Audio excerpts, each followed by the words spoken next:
So I'm having a chat with TJ of the Bar Stool Preachers. How are you? Hi, Jim. Yeah, very well, thank you, mate. How are you? Good, yeah, not too bad. So you've got a busy period of time coming up towards the end of next month, kicking things off with a new record. Tell us a little bit about the album. We absolutely do have an incredibly busy year coming up, and we can't wait. Our brand new album, Above the Static, is out March 31st. And then in true sort of renegade band fashion, we are running around the world, taking it to as many people, as many places as we can.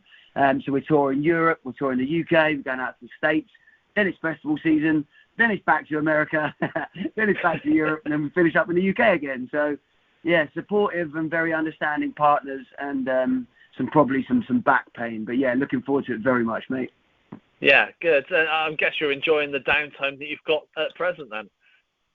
Tell you what, it's not felt like much downtime this time because we're doing so much this year. There's so much to arrange, and we've got a brilliant team now working with us in Pure Noise Records and Wipeout Publishing. But obviously, there's still so much for us to do. So at the minute, I'm sort of wading through American visa processes and new videos out, and then we've got to do all the promo and the social media. So the downtime of being at home is lovely. It's always lovely. But actually, it's a busy year all round.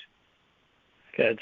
And, mentioning the album Above the Static, it's your third record. Tell us a bit about how it compares, this record, compared to your previous.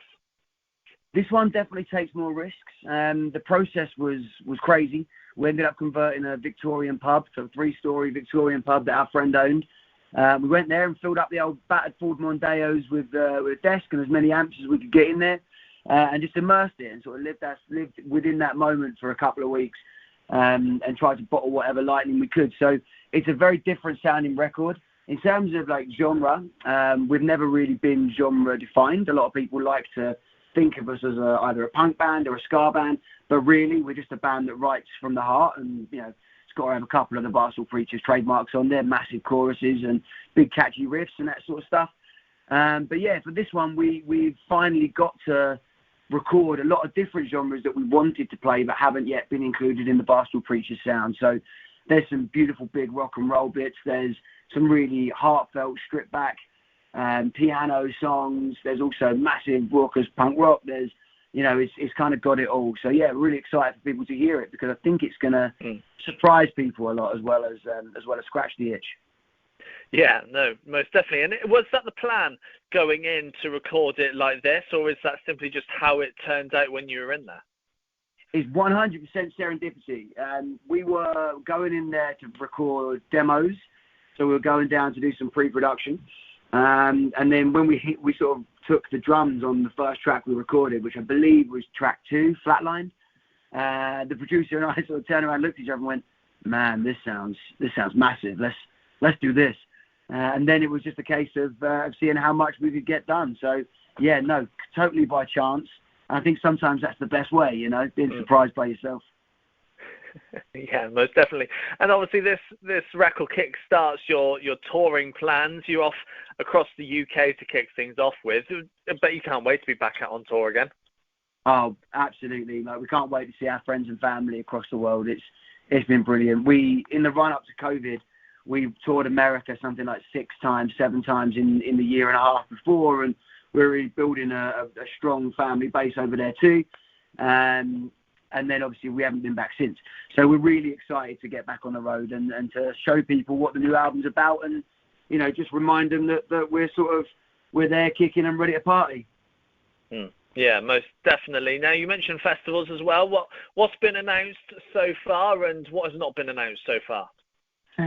So what's been announced so far is Rebellion and Exit Fest in Serbia. We're playing that with Skrillex and Prodigy.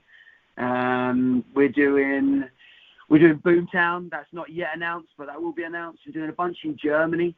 So Tells Bells Festival is going to be a lot of fun. Ruhrpott Rodeo. And then we're also going out to Vegas to play punk rock bowling. Then there's some more later on in the year. So one called Camp Punksylvania out in Pennsylvania. So yeah, there's loads coming thick and fast. Nice. And obviously touring, I guess, towards the end of the year to see the year out. Yeah, absolutely. There's only so many days on each tour. So we go to Europe and we could play 60 shows in Europe, but, you know, we've got to kind of do 20 and then come back. And then obviously that leaves a lot of the places we didn't manage to get to go back out again. Same as in the UK. You know, there's some of our favourite towns in the UK that we've not managed to get on to fit in sort of the time period that we wanted to. So places like Manchester, we've always had a fantastic following. Yeah, we'll have to go back and make sure we hit that as an independent weekend or an independent one. So yeah, it's we tour all the time if we could. Yeah, I'm sure you would.